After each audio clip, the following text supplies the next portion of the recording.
أعوذ بالله السميع العليم وبوجهه الكريم وسلطانه القديم من الشيطان الرجيم إلا تنصروه فقد نصره الله إذ أخرجه الذين كفروا ثاني اثنين إذ هما في الغار إذ يقول لصاحبه لا تحزن إن الله معنا۔ عیوب اور نقائص سے منزہ اور پاکیزہ تمام قسم کی حمد و ثنا اللہ وحدہ لا شریک لہ کے لیے، اور درود و سلام شفیع للمذنبین خاتم النبیین رسول امین رؤوف الرحیم صلی اللہ علیہ وآلہ وسلم کی ذات اقدس پر۔ میرے بھائیوں دوستو، گزشتہ خطبات سے آپ صحابہ کرام رضوان اللہ علیہم کے فضائل سماعت فرما رہے ہیں۔ آج کے خطبہ جمعہ میں حضرت ابو بکر صدیق رضی اللہ تعالی عنہ، ان کے فضائل اور مناقب، ان میں سے چند باتیں آپ کے گوش گزار کی جائیں گی۔ سب سے پہلے ہمارا جو عقیدہ ہے وہ کیا ہے، اس کو سن لیں۔ افضل الصحابۃ بعد الانبیاء ابو بکر،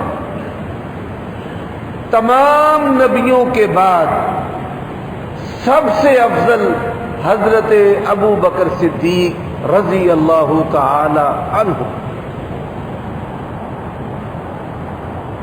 اسی عقیدے کا دوسرا رخ رسول اللہ صلی اللہ علیہ وآلہ وسلم کے تمام صحابہ میں سے علی الاطلاق ابو بکر صدیق رضی اللہ تعالی عنہ افضل ہے، اور خلافت میں بھی ان کا پہلا نمبر ہے، اور وہ پہلے نمبر کے ہی حقدار ہیں۔ حضرات، یہ کیا وجہ ہے کہ ابو بکر صدیق رضی اللہ تعالیٰ عنہ کو یہ مقام و مرتبہ ملا ہے؟ نبی علیہ الصلوۃ والسلام کی زندگی کے دو پہلو، ایک اعلان نبوت کرنے سے پہلے 40 سال کے بعد نبی علیہ الصلوۃ والسلام نے اعلان نبوت اور رسالت کیا ہے کہ میں اللہ کا نبی اور رسول۔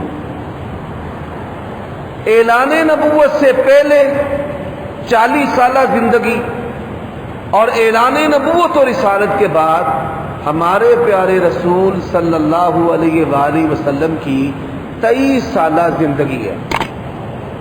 آپ صلی اللہ علیہ وآلہ وسلم کی حیات طیبہ 63 سالوں پر، 63 بہاروں پر مشتمل۔ 40 سالہ اعلان نبوت اس سے پہلے اور 23 سالہ اعلان نبوت کے بعد۔ اعلان نبوت سے پہلے بھی نبی علیہ الصلوۃ والسلام کی زندگی جو ہے وہ بے مثل و بے مثال ہے، اور اعلان نبوت کے بعد کی زندگی وہ ایسی باکمال اور باوصاف ہے کہ انسانیت اسی سے شروع ہوتی ہے اور اسی پر ختم ہو جاتی ہے۔ لَقَدْ كَانَ لَكُمْ فِي رَسُولِ اللَّهِ أُسْوَةٌ حَسَنَةٌ۔ آپ زندگی کے کسی موڑ اور پہلو پر ہیں، ہمارے پیارے رسول صلی اللہ علیہ وآلہ وسلم کی زندگی ہمارے لیے قدوہ اور اسوہ اور مشعل راہ ہے۔ آپ یہ بات جانتے ہیں کہ بعض علماء جو مسلوں اور ممبروں پر کھڑے ہوتے ہیں ان کی پرانی اور سابقہ زندگی اس منصب پر آنے سے پہلے بڑی قابل اعتراض، قابل گرفت، نہ گفتہ بے کہ ہم اس کو بیان نہیں کر سکتے، لیکن جب وہ اس منصب پر آتے ہیں تو پھر اللہ تعالیٰ کی توفیق سے وہ صاحب کردار ہوتے ہیں، وہ اس کی ذمہ داری کو ادا کرتے ہیں۔ یہ بڑی کمال کی بات ہے، کیونکہ کچھ لوگ ایسے بھی ہوتے ہیں جو اس منصب پر آنے کے باوجود کریکٹر لیس ہوتے ہیں، بے کردار ہوتے ہیں، اور اللہ کے ہاں کمال کا درجہ کیا ہے کہ اس منصب پر آنے سے پہلے بھی اچھا ہو اور اس منصب پر آنے کے بعد بھی اچھا رہے۔ نبی علیہ الصلوۃ والسلام کا فرمان ہے، تم میں سے بہترین جو زمانہ جاہلیت میں بہترین، یعنی اسلام قبول کرنے سے پہلے بہترین لوگ، ایسے ایسے باکمال لوگ کہ زمانہ جاہلیت میں زنا کو عیب نہیں سمجھا جاتا تھا، لیکن وہ اس دور میں بھی اس برائی سے بچے رہے۔ شراب پینا معیوب نہیں جانا جاتا تھا، لیکن انہوں نے کبھی زمانہ جاہلیت میں شراب بھی نہیں پی۔ ان کا بت پرستی مذہب تھا، بتوں کی پرستش و پوجا کرنا، انہوں نے کبھی بھی بتوں کی پرستش و پوجا نہیں کی۔ حلال اور حرام میں کوئی فرق نہیں تھا، لیکن زمانہ جاہلیت میں بھی کبھی انہوں نے حرام کا ذرہ اپنی زبان پر نہیں رکھا۔ ایسے لوگوں میں حضرت ابو بکر کا، عمر کا، عثمان کا رضی اللہ عنہم اور دیگر جلیل القدر جو صحابہ ہیں ان کا شمار ہوتا ہے۔ اب دیکھیے ہمارے پیارے نبی کی جو زندگی ہے، نبی علیہ الصلوۃ والسلام نے اعلان نبوت سے پہلے شرک نہیں کیا، بتوں کی پرستش و پوجا ہمارے پیارے نبی نے نہیں کی۔ پہلی وحی نازل ہوئی ہے 40 سال کے بعد، اور کردار ایمان سے شروع ہوتا ہے۔ نبی علیہ الصلوۃ والسلام کی جو زندگی ہے، آپ نے کبھی بھی پہلی وحی آنے سے پہلے کسی بت کی، کسی صورت کی، کسی شخصیت کی پرستش و پوجا نہیں۔ حضرات، اب اسلام میں کمال کیا ہے؟ یہ نقطے کی بات ہے۔ اسلام میں کمال ہے نبی جیسا، جو انسان جتنی زیادہ نبی علیہ الصلوۃ والسلام جیسی زندگی گزارے گا، یہ اسلام کے اندر کمال ہے کہ اس نے اپنے مقتدا و پیشوا، اپنے رہبر و ہادی، اپنے پیامبر، ان کی پیروی کی ہے۔ اعلان نبوت سے پہلے نبی علیہ الصلوۃ والسلام نے شرک نہیں کیا، اور اعلان نبوت اس دوران ابو بکر صدیق رضی اللہ تعالیٰ عنہ کہتے ہیں میں نے بھی کبھی کسی غیر کی پوجا نہیں کی، یعنی نبی علیہ الصلوۃ والسلام کی طرح ان کی زندگی ہے۔ حضرات، ہمارے ہاں لنگوٹیا دوست کہا جاتا ہے، بچپن کا دوست اور ساتھی۔ نبی علیہ الصلوۃ والسلام کے بچپن کا دوست اور ساتھی میں اقوام عالم سے، اور وہ لوگ جو صحابہ کرام کے بارے میں اپنے دماغ کے اندر شکوک و شبہات رکھتے ہیں، ان سے پوچھنا چاہتا ہوں کہ نبی علیہ الصلوۃ والسلام کا سب سے پہلا جو دوست ہے وہ کون سی شخصیت ہے؟ وہ ابو بکر صدیق رضی اللہ تعالیٰ۔ یہی وجہ ہے کہ آپ صلی اللہ علیہ وآلہ وسلم کی زندگی کے شب و روز کو، ایک ایک پہلو کو، آپ کی پاکیزگی کو، آپ کی طہارت کو، آپ کی نیکی کو ابو بکر صدیق اس طرح جانتے تھے کہ جب آپ نے اعلان نبوت اور رسالت کیا ہے تو سب سے پہلے تسلیم کرنے والی شخصیت حضرت ابو بکر صدیق رضی اللہ تعالی۔ دوست جو ہیں وہ تو ہر چیز سے واقف ہوتے ہیں، ہر عیب سے واقف ہوتے ہیں، ساری زندگی ساتھ رہ کر نبی علیہ الصلوۃ والسلام کے اندر انہوں نے کوئی عیب پایا ہی نہیں. اسی وجہ سے کمال یہ ہے ابو بکر صدیق رضی اللہ تعالیٰ عنہ نے بغیر دلیل کے اللہ کے نبی کو اللہ کا رسول مانا ہے، بغیر دلیل کے. اور یہ سب سے بڑا کمال ہے. سیدہ خدیجہ کا درجہ کیوں اتنا زیادہ ہے؟ سیدہ عائشہ ام المومنین کہتی ہے ہمیں رشک ہوتا تھا کہ اللہ کے نبی خدیجہ سے اتنی محبت کرتے ہیں، اس کا سبب اور اس کی وجہ کیا ہے؟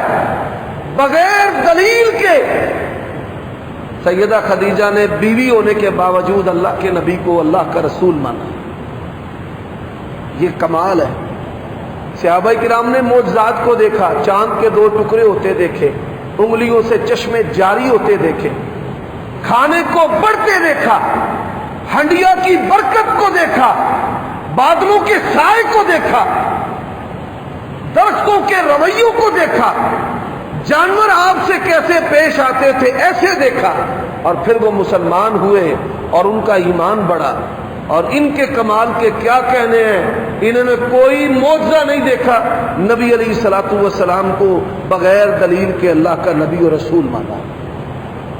حضرات دوسری بات، ہم نے جس کا کلمہ پڑھا ہے ہم کیوں کہتے ہیں اس کائنات میں بے مثل و بے مثال ہے؟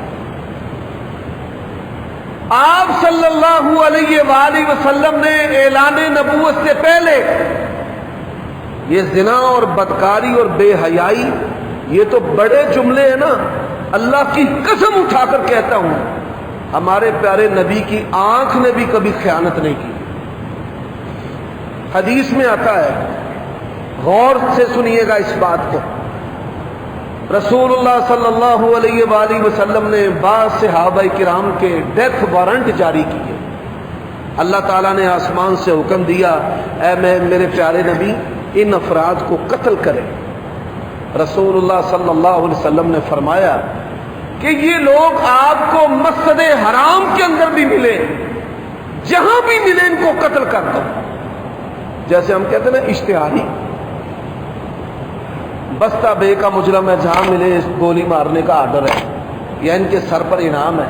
ایسے ہی عہد نبی کے اندر بعض اسلام کے دشمن تھے کہ جن کے سروں کے بارے میں آسمان سے حکم تھا کہ ان کو مارا جائے. ابن خطل کعبہ کے پردوں میں لٹکا ہوا تھا، بیت اللہ کے جو پردے ہیں نا ان کو تھامے ہوئے. یا رسول اللہ وہاں تھامے ہوئے توبہ کر رہے. فرمایا مارو گردن اس کی. مار گیا وہ بھی. اب ان میں سے ایک بندہ بچتے بچاتے کسی طریقے سے نبی علیہ الصلوۃ والسلام کے سامنے آ گیا. اس قطار کے اندر جو قطار آپ کے ہاتھ پر بیعت کر رہی تھی، اسلام کی بیعت ہو رہی تھی، وہ آ گیا. اب نبی علیہ الصلوۃ والسلام نے اپنے ہاتھ کو ہٹا لیا. ہاتھ کو ہٹا کر آپ صحابہ کرام کی طرف دیکھے. آپ صحابہ کرام کی طرف دیکھ رہے تھے کہ اس کو کوئی مارے، اور صحابہ کرام نبی علیہ الصلوۃ والسلام کی طرف دیکھ رہے تھے کہ آپ حکم فرمائیں، ارشاد کریں، ہمیں اشارہ کریں، ہم اس کی گردن اتاریں. وہ نبی علیہ السلام کا ہاتھ پکڑے، کھینچے، سیدھا کرے، ہاتھ اوپر رکھے اور کہے با یہ نہیں یا رسول اللہ مجھ سے بیعت لے لے. نبی علیہ السلام اپنا ہاتھ پیچھے کرے، وہ اپنی طرف کھینچے، آپ پیچھے کریں. بالآخر لقد جاءکم رسول من انفسکم عزیز علیہ ما عنتم حریص علیکم بالمؤمنین رؤوف الرحیم. فرمایا اس نبی کو یہ بڑا ہی طمع ہے کہ لوگ مسلمان ہو جائیں. بالآخر آپ کی طبیعت کے اندر رحم غالب تھا، نبی علیہ السلام نے اس سے بیعت لے لی. وہ بڑا خوش اٹھا، خوشی خوشی نکل گیا کہ بھائی میری گردن بچ گئی. مسلمان کو تو مارنے کی اجازت نہیں ہے. اب جب وہ چلا گیا نبی علیہ السلام نے صحابہ کرام کو کہا او اللہ کے بندو، میں ہاتھ پیچھے کر کے تمہیں موقع دے رہا تھا کہ تم اس کی گردن مارو. انہوں نے کہا اچھا یا رسول اللہ، ہم تو سمجھ رہے تھے کہ کوئی بات چیت آپ سے چل رہی ہے، آپ ہمیں آنکھ کا اشارہ ہی کر دیتے، ایسے آنکھ کا اشارہ کر دیتے. سبحان اللہ. اللہ کے نبی نے فرمایا میں اللہ کا نبی رسول ہوں، میری آنکھ بھی خیانت نہیں کرتی کہ ہاتھ بیت لے رہا ہو اور آنکھ اشارہ کرے کہ اس کی گردن مار دو. ہم نے جس پاکیزہ شخصیت کا کلمہ پڑھا ہے ان کی آنکھ نے بھی کبھی جنسی خیانت نہیں کی. حضرات آپ سن کر حیران ہوں گے، ہمارے پیارے نبی علیہ الصلوۃ والسلام آپ زندگی بھر میں کبھی برہنہ نہیں ہوئے، آپ کی شرمگاہ کو کسی نے نہیں دیکھا، ایسی پاکیزہ شخصیت ہے. حدیث میں آتا ہے اعلان نبوت سے پہلے ہی بیت اللہ کی تعمیر ہو رہی ہے.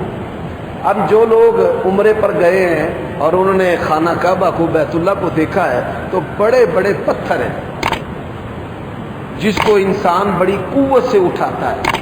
نبی علیہ الصلوۃ والسلام کے چچا عباس رضی اللہ تعالیٰ عنہ بڑے قوت والے، بڑے کڑیل جوان تھے، وہ پتھر اٹھاتے تھے.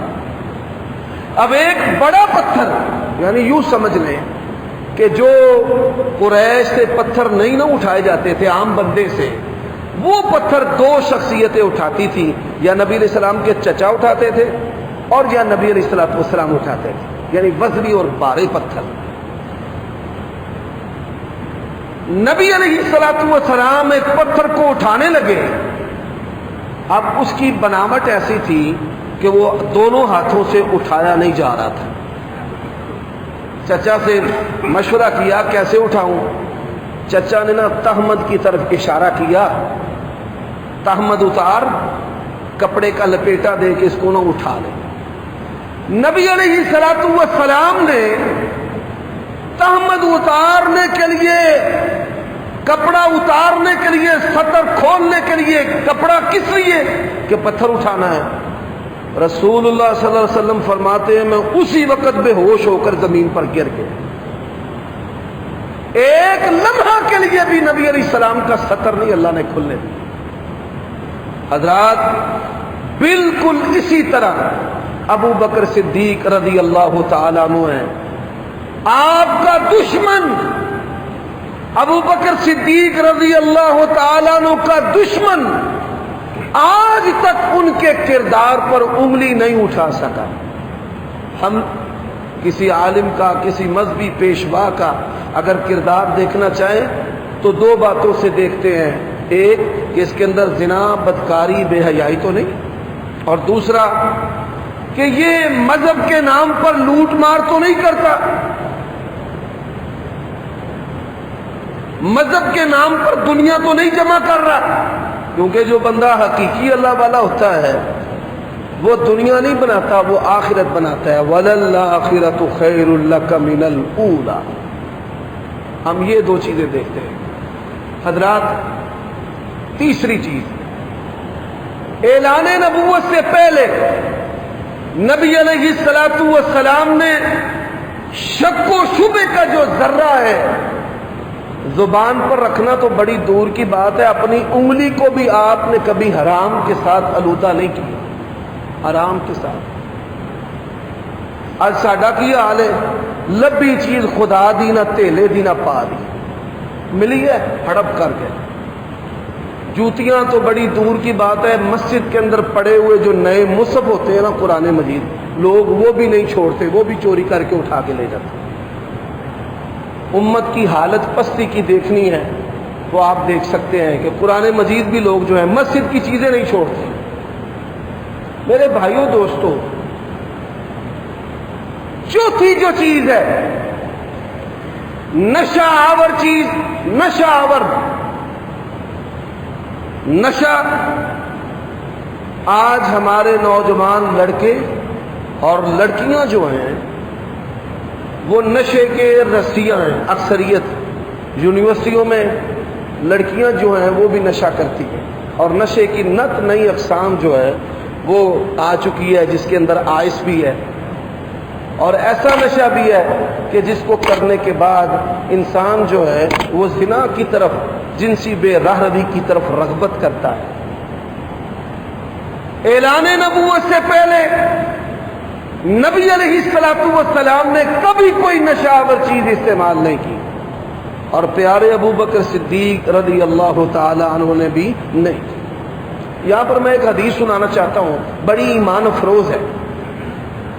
رسول اللہ صلی اللہ علیہ وآلہ وسلم کے پاس حضرت ابو بکر صدیق مٹھائی لے کر آئے، شیرینی،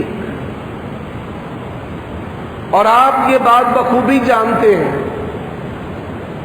کہ عرب کے اس معاشرے کے اندر خوراک کی بھی قلت تھی، لباس کی بھی قلت تھی، سوجی، باریک آٹا، شہد اور مٹھائی، اس کی تو بہت زیادہ قلت تھی۔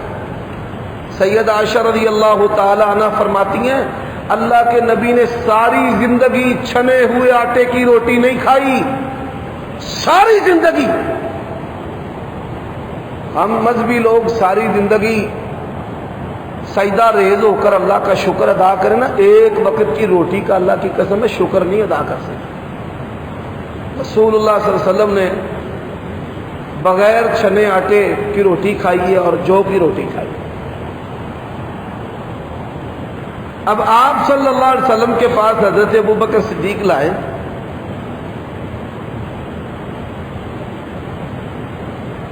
تو نبی علیہ السلام آپ نے پوچھا یہ کس چیز کی مٹھائی ہے؟ ہمارے ہاں 2-4 لڈو کھانے کے بعد پوچھتے ہیں ایک آدھی بنڈا پھرنا ہے۔ نبی علیہ السلام نے پوچھا کس چیز کی مٹھائی ہے؟ ابو بکر صدیق رضی اللہ تعالیٰ عنہ کہنے لگے یا رسول اللہ میں نے ٹیوا لگایا تھا، مجھے فن نہیں آتا، ٹیوے کا نہیں پتا۔ ایک بندے نے مجھ سے پوچھا کام ہو جائے گا، اور میں کیا ہو جائے گا؟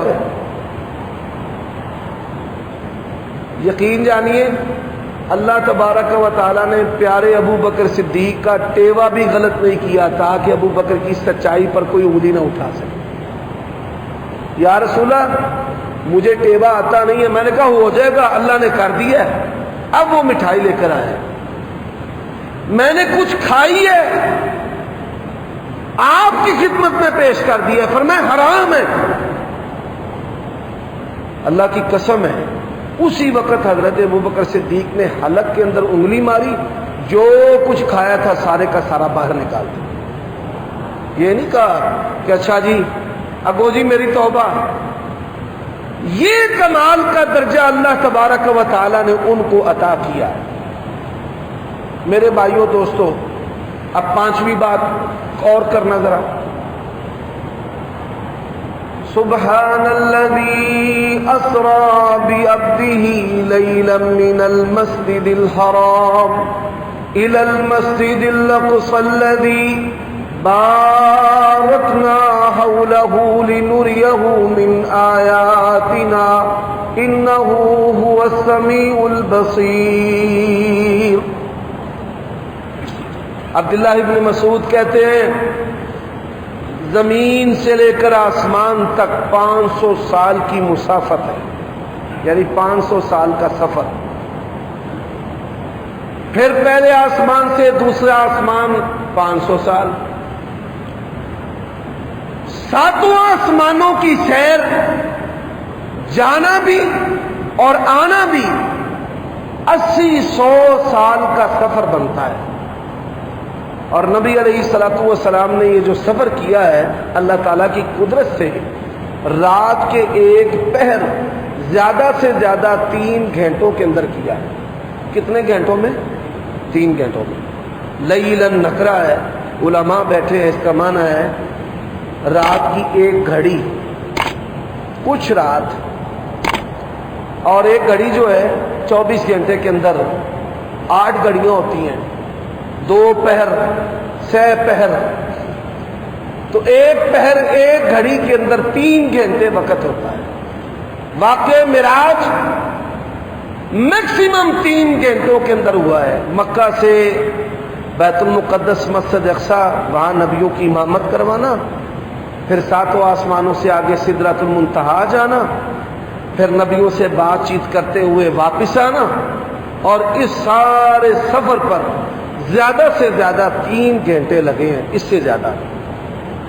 اب حدیث کے اندر آتا ہے آپ صلی اللہ علیہ وآلہ وسلم کی مخالفت عروج پر تھی، عروج پر کوئی آپ کو دیوانہ کہتا، کوئی ساحر کہتا، کوئی کاہن کہتا، کوئی مجنون کہتا، نون والقلم وما يسطرون ما انت بنعمت ربك بمجنون۔ اب ان حالات کے اندر جب ساری مخالف ہیں اور بہت تھوڑے لوگ ہیں ایمان والے، نبی علیہ الصلوۃ والسلام نے کہا میں نے رات کے کچھ حصے میں مسجد اقصی میں نبیوں کو نماز پڑھائی ہے۔ مثال، آپ میرے بڑے عقیدت مند ہیں، کئی بندے محبت میں جمعے کے دن 11 بجے آ جاتے ہیں اور بیٹھے رہتے ہیں، ذکر و اذکار کرتے ہیں، جی ہم نے پہلے بیٹھ کر خطبہ سننا ہے۔ لیکن اگر میں آپ کو کہوں کہ میں ابھی 1 گھنٹہ پہلے نیو یارک تھا اور وہاں سے میں ادھر سیدھا آ گیا ہوں، تو آپ نے کہنا مولوی کا دماغ چل پیا، سون پادروں کی گرمی انہوں لگ گئی ہے، یہ دماغ نہیں کام پہ کرتا۔ 1 گھنٹے چ بندہ نیو یارک تو اتنے کیویں آ سکتا؟ حضرات، امریکہ نیو یارک کا سفر تو چند ہزاروں کلومیٹروں کا ہے، زمین کے سارے سفر پہلے آسمان کے سفر کے مقابلہ نہیں کر سکتے، کہ پہلے آسمان تک انسان نہیں جا سکے، مریخ تک چلے گئے ہیں، لیکن پہلے آسمان تک آج تک انسان جو ہے وہ نہیں جا سکا، نہ دعویٰ کر سکے۔ نبی علیہ الصلوۃ والسلام نے کیا کہا؟ یہ اللہ کی طرف سے دعوت ہے، اگر بناوٹی دعوت ہوتی تو آپ کبھی بھی یہ بات نہ کہتے۔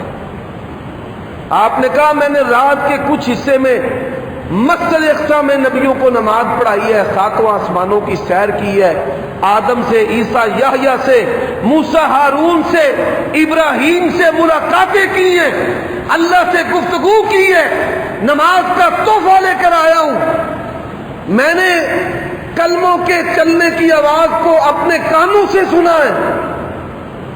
انہوں نے کہا لو بھائی کون پھٹ گئے تھے، پہلے تو لوگ ہماری بات نہیں نہ مانتے تھے، آج جس سے بات کریں گے وہ مانے گا کہ نعوذ باللہ یہ مجنون ہے، رات کے ایک حصے میں یہ کام تو نہیں ہو سکتے۔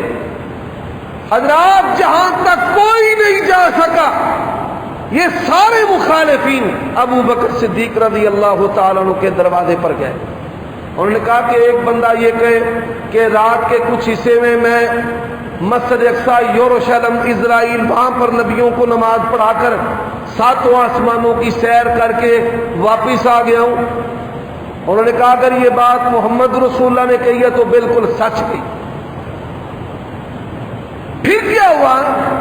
پھر دوڑے ہوئے رسول اللہ کی طرف آئے آپ کے مخالفین، اچھا مسجد اقصی گئے، بتاؤ کتنی کھڑکیاں ہیں، دکن کی ہے، پہاڑ کی ہے، شمال کیا ہے، جنوب کیا ہے، مشرق کیا ہے، مغرب کیا ہے، دروازے کتنے ہیں، کھڑکیاں کتنی ہیں، اس طرف کیا ہے؟ اللہ کے نبی فرماتے ہیں اللہ نے زمین کے سارے پردے ہٹا دیے، وہ پوچھتے جائیں، اللہ مسجد اقصی کا وہ حصہ میرے سامنے کرتا جائے اور میں جواب دیتا جاؤں، وہ ساری لاجواب ہو۔ لیکن آپ غور کیجئے کہ جہاں تک پیارے ابو بکر صدیق گئے ہیں وہاں تک کوئی اور جا سکتا ہے؟ حضرات، میں ایک اور مثال دینا چاہتا ہوں، اللہ نے جن کو بیٹیاں دی ہیں یہ بات ان کو سمجھ آئے گی، کسی اور کو نہیں آئے گی۔ نبی علیہ الصلوۃ والسلام اور پیارے ابو بکر صدیق رضی اللہ تعالیٰ عنہ کی عمر میں 2 سال کا فرق تھا۔ نبی علیہ الصلوۃ والسلام عمر کے اعتبار سے حضرت ابو بکر صدیق رضی اللہ تعالیٰ عنہ سے 2 سال بڑے اور پیارے ابو بکر صدیق 2 سال چھوٹے تھے، یعنی دونوں ہم عمر تھے۔ غور کیجئے، 40 سال کے بعد اعلان نبوت، 13 سالہ مکی دور ہے، 53 سال عمر ہو چکی ہے. ہمارے ہاں 50 سال کے بعد انسان دادا بھی بن جاتا ہے اور نانا بھی بن جاتا ہے. اس کی بڑی ساری مثالیں موجود ہیں. 50 سال کے بعد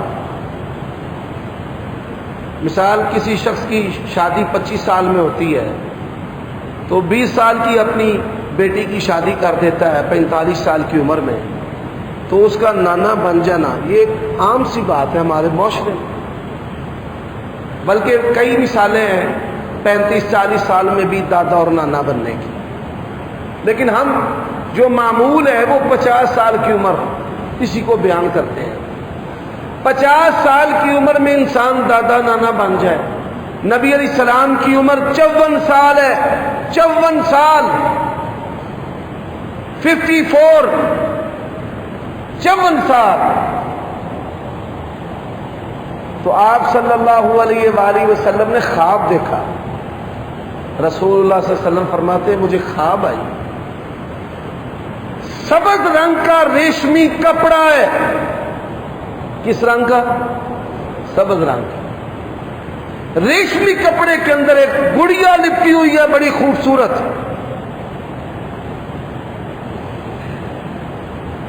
مجھے خواب کے اندر کہا جاتا ہے دیکھ کپڑا اس کا اٹھا کر اس کا چہرہ دیکھ. نبی علیہ الصلوۃ والسلام فرماتے ہیں میں حیا کی وجہ سے متوجہ نہیں ہوتا. مجھے پھر حکم دیا جاتا ہے دیکھو کپڑا ہٹاؤ، یہ تیری دنیا کے اندر بھی بیوی ہے، تیری جنت میں بھی بیوی ہے. دنیا میں بھی انہا زوجتک فی الدنیا والآخرہ، آپ کی دنیا میں بھی بیوی ہے، آپ کی آخرت میں بھی بیوی ہے. اس کو دیکھیں. رسول اللہ صلی اللہ علیہ وسلم فرماتے ہیں کہ میں نے دیکھا تو کیا دیکھا؟ ہی عائشہ بنت ابی بکر صدیق، وہ ابو بکر صدیق کی بیٹی عائشہ. اچھا نبی علیہ السلام کی عمر 54 سال ہے، آپ بوڑھے ہیں. ابو بکر صدیق ہم عمر ہے، ان کی عمر 51 سال ہے. آپ اور میں دونوں غور کریں. میرا ہم عمر دوست مجھے کہے کہ اپنی دھی کا رشتہ بھائی میرے نال کر دے، ابھی اندروں بگدا پھڑ لینے چھرا تے ٹوٹے وہ کرتے رہنے، یا رائفل ہوگی تو ساری گولیاں اس کے سینے میں اتار کے ہم نے پاس کر دی. حضرات اللہ کی قسم ہے جب نبی علیہ الصلوۃ والسلام نے حضرت ابو بکر صدیق کو اپنی خواب سنائی، فرمایا اللہ نے تیری بیٹی کو میری بیوی دنیا آخرت میں کہا ہے، تو حضرت ابو بکر صدیق کہنے لگے یا رسول اللہ میری بیٹی بھی، میں بھی، میرے والدین بھی، میرا پورا گھرانہ ہی آپ پہ قربان. اس سے بڑی میرے لیے سعادت کی بات اور کیا ہو سکتی. آپ دیکھیے یہ کمال کی شخصیت ہے جس کا نام ابو بکر صدیق رضی اللہ تعالی عنہ. حضرات بات ہو رہی ہے نبی جیسا. وَيُطْعِمُونَ الطَّعَامَ عَلَى حُبِّهِ مِسْكِينًا وَيَتِيمًا وَأَسِيرًا إِنَّمَا نُطْعِمُكُمْ لِوَجْهِ اللَّهِ لَا نُرِيدُ مِنكُمْ جَزَاءً وَلَا شُكُورًا. حضرت ابو ہریرہ رضی اللہ تعالیٰ عنہ کہتے ہیں مجھے بھوک لگی ہوئی تھی. حضرت عمر رضی اللہ تعالیٰ عنہ مجھے ملے، ابو بکر ملے، دونوں. میں نے ان کو کہا یکے بعد دیگر حدیث میں آتا ہے کہ میں نے ان سے کہا قرآن مجید کی ایک آیت ہے اس کا مجھے مطلب معنی تو بتائیں. وَيُطْعِمُونَ الطَّعَامَ عَلَى حُبِّهِ مِسْكِينًا وَيَتِيمًا وَأَسِيرًا. انہوں نے اس کا مطلب اور معنی جو ہے بتایا کہ اہل جنت ضرورت مندوں کو کھانے کی محبت کے باوجود، ضرورت کے باوجود کھانا کھلاتے ہیں. چلے گئے نبی علیہ السلام آ گئے، کئی دنوں سے کھانا نہیں کھایا تھا، کئی دنوں سے. نبی علیہ السلام آئے، میں نے کہا یا رسول اللہ قرآن مجید کی ایک آیت ہے مجھے اس کا مطلب تو بتائیں. نبی علیہ الصلوۃ والسلام نے میرا ہاتھ پکڑ لیا، فرمایا مجھے پتہ ہے تجھے بھوک لگی ہوئی ہے، چل چل میرے ساتھ. فرماتے ہیں اللہ کے نبی مجھے اپنے ساتھ لے گئے. جب میں آپ کے ساتھ گیا تو دودھ کا پیالہ تحفے کے طور پر کسی نے بیچا۔ مثال دیجئے، آج لوگ پھل کھاتے ہیں اور چھلکے جو ہیں وہ مریدین میں تقسیم کر کے کہتے ہیں جی تبرک ہے، تبرک ہے۔ میرے بھائیوں دوستو، 63 سالہ دور نبوت اور رسالت اور نبی پاک کی سیرت اور آپ کی ساری زندگی میں ایک مثال بھی کوئی بندہ نہیں پیش کر سکتا کہ نبی علیہ الصلوۃ والسلام کے ساتھ کوئی ہو اور آپ نے پہلے کھانا کھایا ہو کہ میں پہلے کھا جاؤں، اس کی کوئی مثال نہیں پیش کر سکتا۔ فرماتے دودھ کا پیالہ آیا تو نبی علیہ الصلوۃ والسلام نے مجھے کہا یہ جو صفہ والے ہیں نا ان کو بھی لے آ، ان کو بھی پلاتے ہیں۔ جب میں ان کو لینے گیا تو 90 افراد تھے۔ کتنے؟ 90، 100 کے قریب۔ کہتے ہیں نبی علیہ الصلوۃ والسلام نے کہا ان کو پیا، انہوں نے پلاؤ ان کو۔ میں نے پہلے درویش کو پیالہ پکڑایا، اس پہلے نے سیدھا کر دیا، منہ کے ساتھ لگایا، پیالہ یہاں پر 90 ڈگری 80 پہ چلا گیا۔ اس کا مطلب ہے دودھ ختم ہو گیا۔ لیکن جب اس نے پیالہ منہ سے اتارا، فرماتے ہیں اللہ کی قسم ہے مجھے تو یوں لگا جیسے پیالہ پہلے سے بھی بھرا ہوا۔ 90 افراد کو پلایا، دودھ ختم نہیں ہوا۔ پھر مجھے پلایا، پی، میں نے پیا۔